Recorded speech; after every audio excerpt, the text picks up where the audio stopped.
Olá, gente. Voltamos depois de alguns momentos. Ei. Ele é o Vinícius. Ele vai estar sendo o modelo aqui que eu vou estar demonstrando a maquiagem pra vocês. E antes de a gente entrar nessa parte, eu vou estar falando um momento curioso de um artista plástico que eu amo de paixão, que é Vincent van Gogh. Na questão da colorimetria, eu estava lendo a biografia dele hoje de manhã e eu achei algo muito interessante. Eu vou ler aqui pra vocês um pouco da biografia dele, até chegar onde eu quero. E também vou mostrar um quadro dele, tá bom? Alguns quadros dele aqui. Considerado lembrando que a fonte é do Brasil Escola, tá? Então vocês podem achar aí na internet. Considerado um dos maiores pintores de todos os tempos, Van Gogh produziu mais de 2.000 obras durante seus 37 anos de vida. Seu legado é tão representativo que em 1973, em Amsterdã, na Holanda, seu país natal, foi criado um museu para abrigar suas criações. O artista foi caracterizado por alguns como um homem incompreendido, atormentado, intempestivo e com distúrbios comportamentais. Por isso, não só suas obras como sua vida geram muita curiosidade. Até os dias de hoje, Van Gogh foi tema de diversos livros, filmes e documentários. E eu acho que tem uma série sobre ele, ou não? Não, a série é sobre Freud, não tem nada a ver. Vincent Willem van Gogh nasceu em 30 de março de 1853 na Vila Brabante de Zundert, no sul da Holanda. Membro de uma família com condições financeiras, ele teve 5 irmãos, sendo 3 mulheres e 2 homens. Um deles se chamava-se Theo. O irmão dele, esse Theo, ele foi o melhor amigo de Van Gogh por muito tempo, até a sua morte. O Theo ele veio a falecer antes de Van Gogh. Na Holanda, aos 11 anos, por uma parte, lógico. Na Holanda, aos 11 anos, Van Gogh ele estudou em um colégio interno em Zevenberg. O que, segundo sua biografia Van Gogh, A Vida, de Steven Knife, deixou infeliz. Quando tinha 13 anos, ele cursou o ensino médio. Ou seja, ele já tinha uma certa infelicidade aos 11 anos e aos 13 já entrou no ensino médio. Na sua adolescência, Vincent trabalhou para uma galeria de arte de um tio, situada em Paris, que foi onde ele faleceu. Já adulto, ele foi para a Inglaterra trabalhar como professor. Vincent teve uma relação intensa com a religião. Ele chegou a prestar vestibular para o curso de teologia na Universidade de Amsterdã, mas não foi aprovado. Depois ele trabalhou como missionário na Bélgica. Foi dispensado por um temperamento considerado muito instável, característica que o acompanhou ao longo de sua vida. De acordo com a biografia dele, o artista tinha personalidade difícil e facilidade para discutir o que prejudicava seus relacionamentos.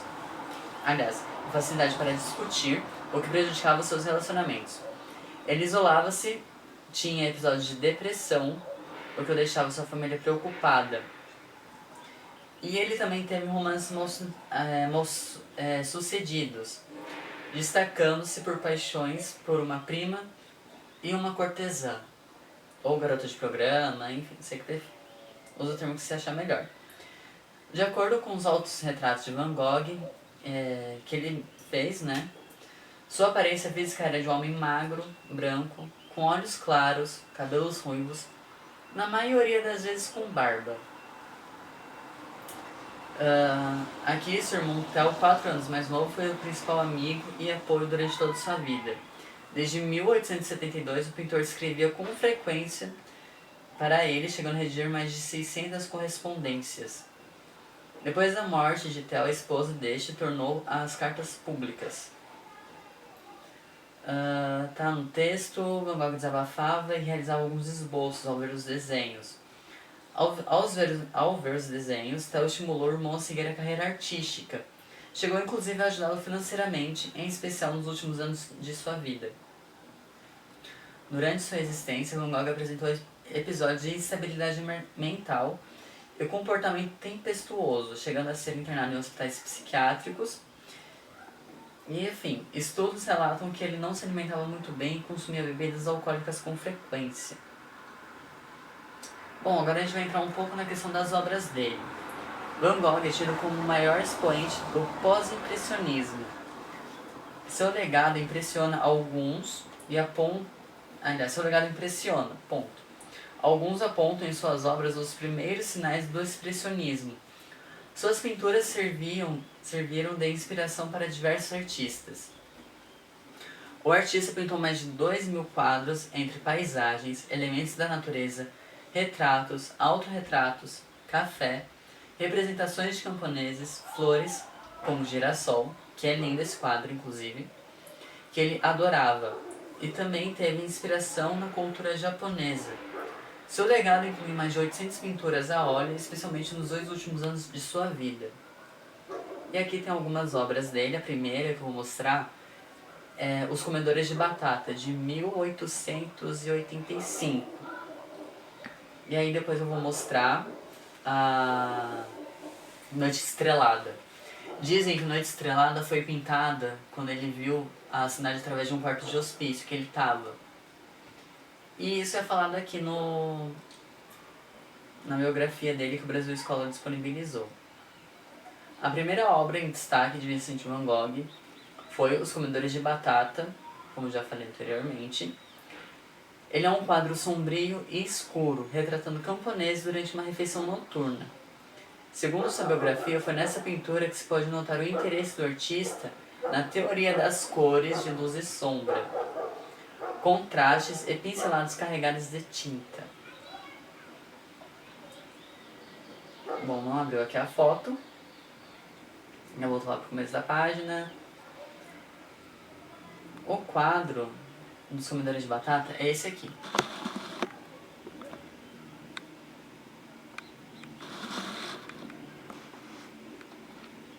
E já a gente vai ver um pouco mais esse contexto de luz e sombra nessa parte. Aqui, Vini. Não sei se você já chegou a ver ou não. Já, bonito. É bem bonito. Sim. E parece bem triste. É, ele tinha essa coisa mais melancólica, né, nas artes dele. Em 1886, Van Gogh mudou-se para Paris. Ele deparou-se com obras de pintores impressionistas e ficou interessado. Antes disso, ele costumava pintar quadros com tons mais escuros. Depois passou a usar cores puras primárias e secundárias. Suas obras passaram a ter luminosidade e leveza. Como vou estar mostrando aqui. Essa aqui é a foto abril. Noite Estrelada. Um quadro maravilhoso, lindo. É mais um meu favorito. Eu acho que é um dos mais lindos que ele já fez. Sim. E esse aqui mostra como a diferença da leveza, dessa questão das cores primárias, a luz e sombra, em relação aos Comedores de Batata. Cadê aqui? Mais leveza. 87. Em 1887, Theo e Vincent van Gogh tornaram-se amigos do também pintor Paul Gauguin. Eu não sei pronunciar o nome dele, gente. Em 1888, o último fez o quadro O Pintor de Girassóis, que era um retrato de Van Gogh. Então, esse pintor, o Paul, ele pintou Van Gogh enquanto ele pintava girassóis. Os 12 girassóis. O artista pintava ao ar livre, hábito que conservou até morrer. Segundo sua biografia, a técnica de pinceladas firmes e carregadas, que criou para seu próprio uso, aplicada sem hesitação, permitiu-lhe pintar rapidamente e produzir um vasto número de obras, nos últimos 2 anos e meio de sua vida. Aqui a gente fala muito de um músico que teve... Não sei se ele teve a sua orelha cortada ou se ele era surdo. Que eu não me recordo o nome dele agora, mas acho que era Mozart. Alguma coisa assim. Pode ser que esteja errado. Mas aqui diz que um dos episódios mais conhecidos da história da vida de Van Gogh ocorreu em dezembro de 1888, quando após uma discussão com seu então amigo Paul Gauguin, Tá escrito de uma forma diferente aqui, gente, de verdade. Ele teve acesso de raiva e mutilou sua própria orelha com uma navalha. E Van Gogh, não muito satisfeito, ele pintou esse autorretrato com a orelha mutilada. Segundo estudos, em 1889, Van Gogh internou-se voluntariamente em um asilo para doentes mentais, situado em Saint-Rémy de Provence, na França. Na ocasião, ele pintou algumas de suas obras de maior renome, entre as quais A Noite Estrelada. Então, podemos concluir aí que A Noite Estrelada foi uma das últimas obras que ele pintou e foi realmente do quarto de um hospital psiquiátrico. Conforme relatos, no dia 27 de julho de 1890, o artista estava ao ar livre em Alvers, em Val d'Oise, na França, quando resolveu atirar contra seu próprio peito. Mesmo ferido, foi para casa, foi encontrado por amigos e levado ao hospital. Os médicos não conseguiram retirar a bala do corpo de Van Gogh. Ele morreu 2 dias depois, em 29 de julho de 1890, e foi enterrado no cemitério de Alvers. E foi esse nosso momento de curiosidade, nosso primeiro momento de curiosidade sobre o quadro, a parte de colorimetria. É importante trazer isso à tona porque, como vocês puderam ver, a evolução de Van Gogh se deu quando ele se dedicou ao estudo das cores. Ainda mais a mais perfeita utilização das cores primárias e das cores secundárias. Eu ouvi dizer, por alguns anos da minha vida, ainda mais depois que comecei a fazer teatro, que Van Gogh ele foi um dos cavaleiros do azul. Só que esse movimento dos Cavaleiros do Azul, ele tá ligado diretamente, intrinsecamente, ao expressionismo alemão. Então Van Gogh não chegou a fazer parte desse movimento. Mas ele não utilizava muito o verde em suas obras. Se você analisar e olhar atentamente o quadro Os 12 Girassóis, você percebe que é uma mistura ali de amarelo com azul. Você vê em pequenas minúcias, pequenos detalhes, uma linha perfeitamente azul fazendo o contorno do caule do girassol. Então isso dá indício, como vocês puderam ver eu misturando, conforme a gente vai misturando as tintas e vai pegando cada vez mais profundo nelas, a gente vê a primeira parte, né, aquela primeira cor que a gente colocou. Então, isso é só você olhar muito atentamente para esse quadro que você consegue ver ali traços de azul. Então ele não usava verde propriamente dito, ele misturava as cores ao pintar. Isso é muito interessante. E esse foi o nosso primeiro momento de curiosidade. Como eu já apresentei aqui o Vinícius, ele topou, tá fazendo parte aqui do projeto, junto comigo. E agora a gente vai entrar na parte de jogo de luz e sombra, com uma linguagem da maquiagem que eu adoro bastante, que é a caracterização. A maquiagem ela tem diversas linguagens, partindo para o social, artístico, maquiagem cênica, caracterização, entre outras.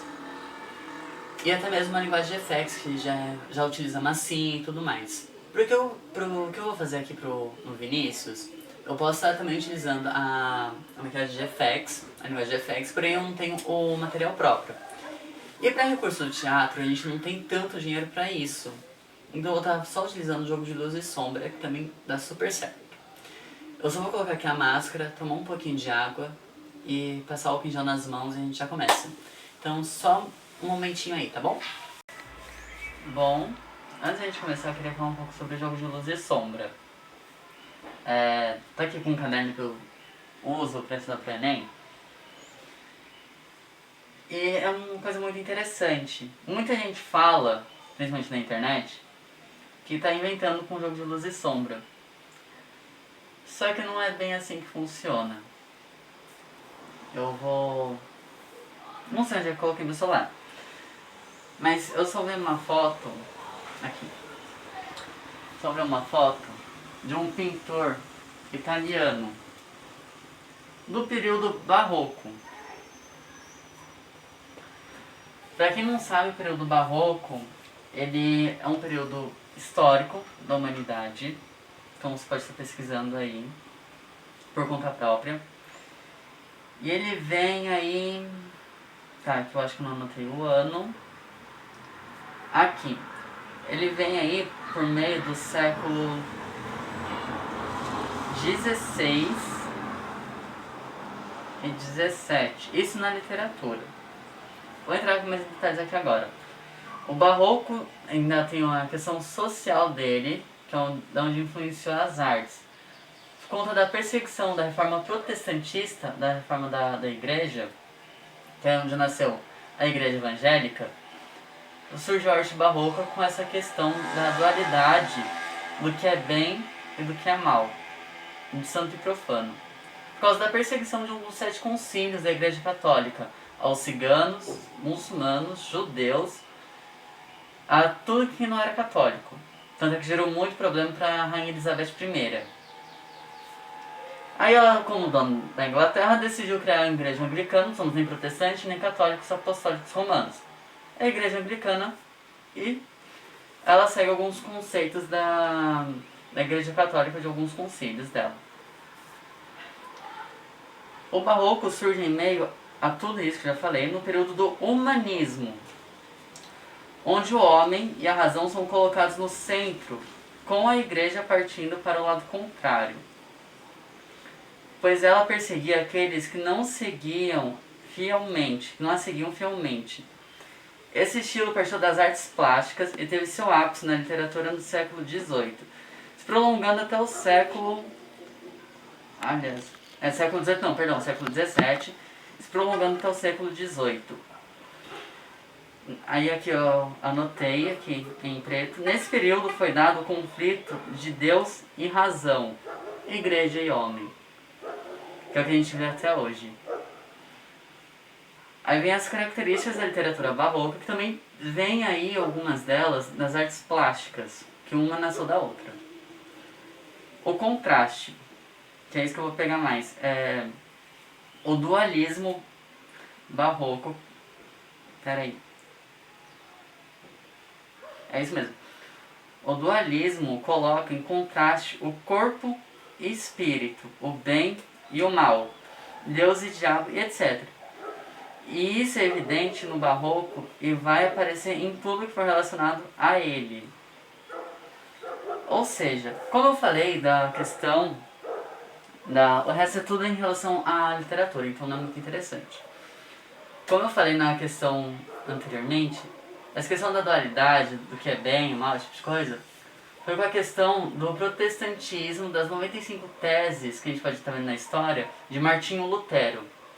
Martinho Lutero foi filósofo, sociólogo, teólogo, alemão. Ele começou na igreja católica para ser padre e tudo, mas ele viu muita corrupção física, monetária e espiritual, porque os arcebispos administravam prostíbulos, para pior.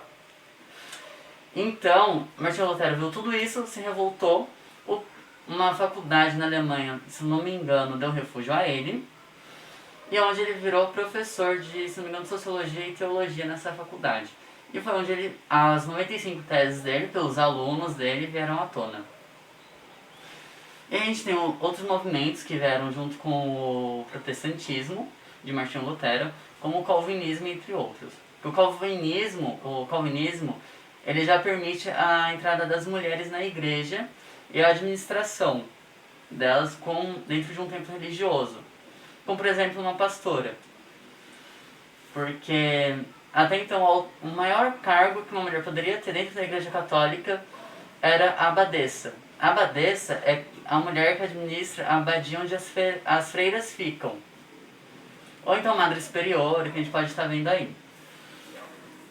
Então, se hoje a gente tem algumas mulheres que são pastoras, a gente deve ao movimento calvinismo, tá?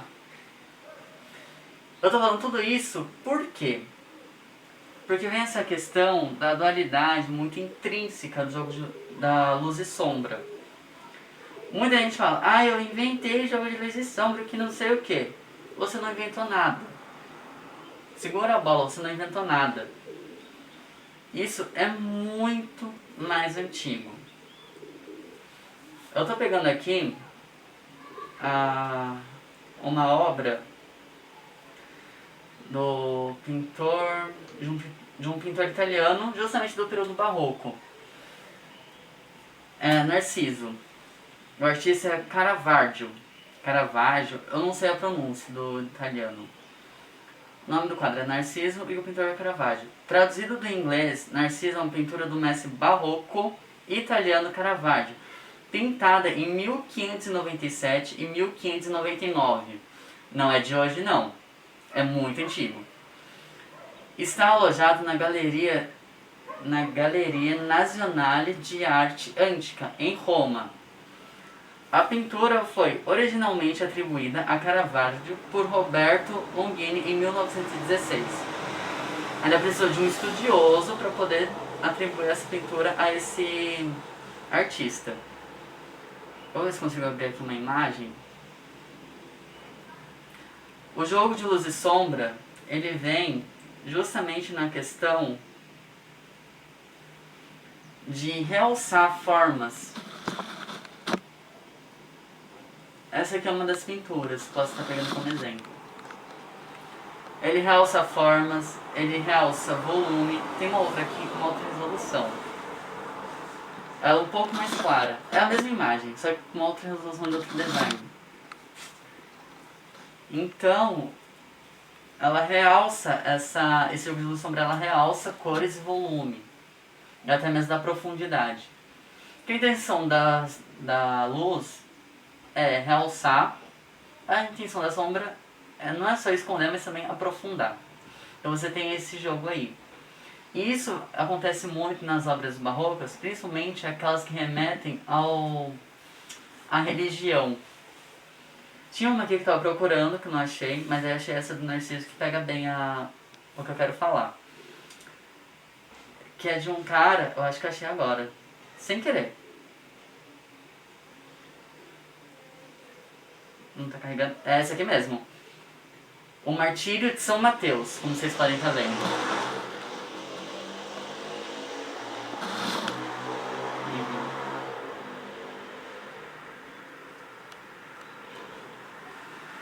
Então muitas obras vai ter isso, principalmente do barroco. Vai ter essa questão de luz e sombra, trazendo essa dualidade interna. Isso perdurou por muito tempo, até que a gente tem um gênio no período renascentista, que vem com os primeiros contornos em sua obra mais ilustre, que se encontra no Museu do Louvre, na França.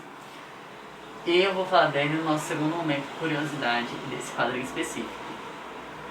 E assim, falar desse grande artista é algo de verdade maravilhoso, porque ele era bom. Dá aí algumas pistas pra vocês. Ele era anatomista, astrônomo, engenheiro, arquiteto, matemático, artista plástico e físico, se não me engano. Ele era tudo isso em uma pessoa só. Então vamos lá pra maquiagem de hoje. Eu estar usando o branco em primeiro momento, eu acho que eu vou usar... Não, vou usar esse aqui.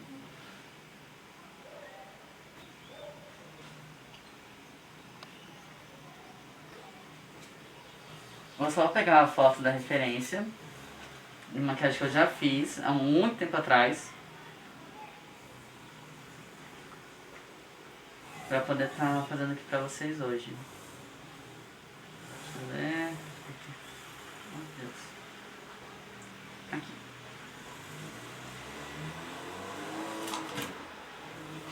Antes de tudo, eu vou limpar a pele do Vinícius, porque é sempre bom a gente ter esse cuidado com a saúde, seja do nosso colega de grupo, do nosso colega de cena, ou com a gente mesmo. Porque quando você faz a maquiagem na pele que não é limpa, ela acaba causando muita espinha, muita mancha, esse tipo de coisa. E o Vini anda meio estressado também, estudando para vestibular. E estresse causa muita espinha. A espinha, ela é causada em diversas formas.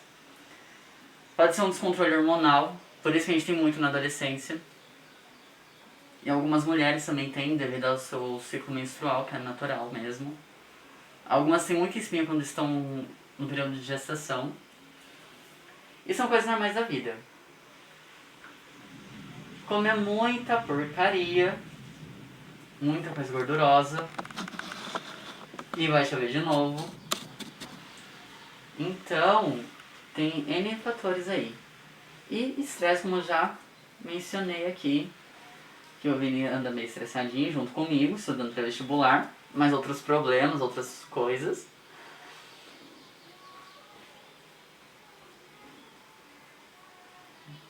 Fecha o olho.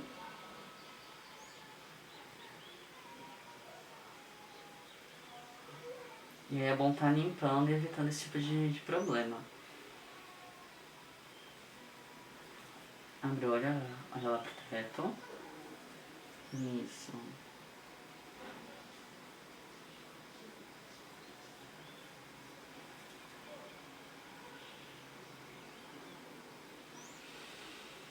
E também é bom lembrar que como a gente está usando máscara nesse período de isolamento, pandemia, é uma coisa que devemos estar utilizando sim. A máscara, além dela queimar essa parte aqui do rosto, ela abafar, ela pode gerar espinha também. Tá? Então, que é a coisa da pele não estar respirando, ela tá com muita excesso de oleosidade e tudo mais.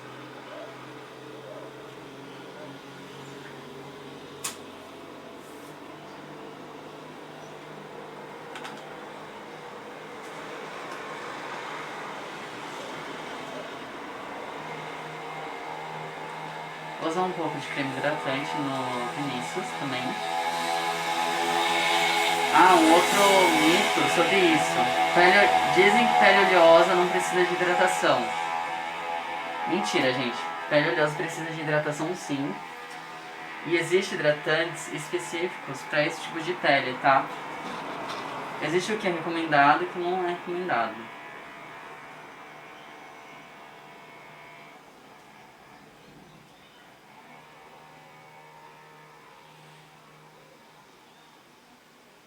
Como vocês puderam ver, eu peguei o hidratante na espátula, eu tô aplicando com um pincel que eu uso só pra isso.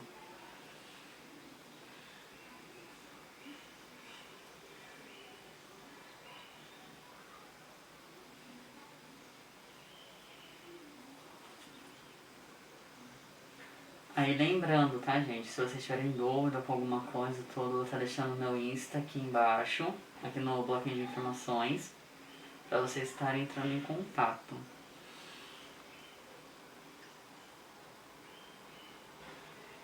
E eu espero também que vocês estejam gostando de tudo.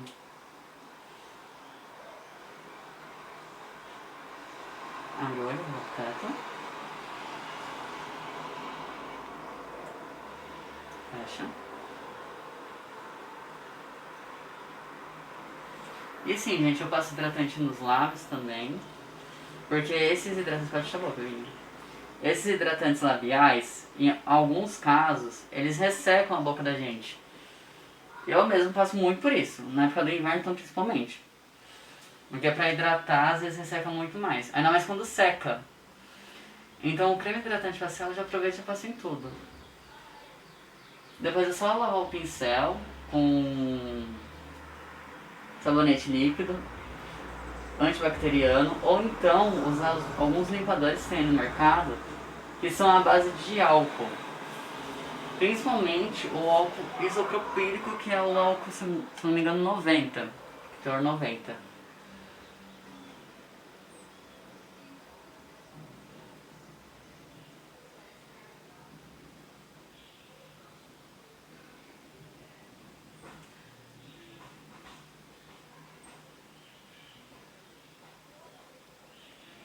Ele pra cá, Vini, por favor.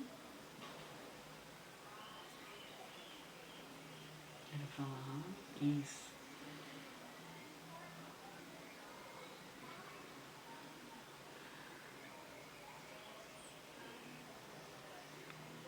Ela teto, abre o olho.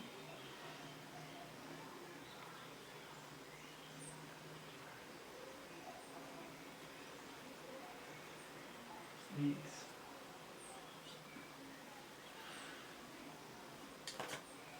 Agora que a pele dele tá hidratada e tá limpa, eu vou estar começando com a maquiagem. Sketch the trees and the daffodils. Catch the breeze and the winter chills in colors on the snowy linen land. Now I understand what you tried to say.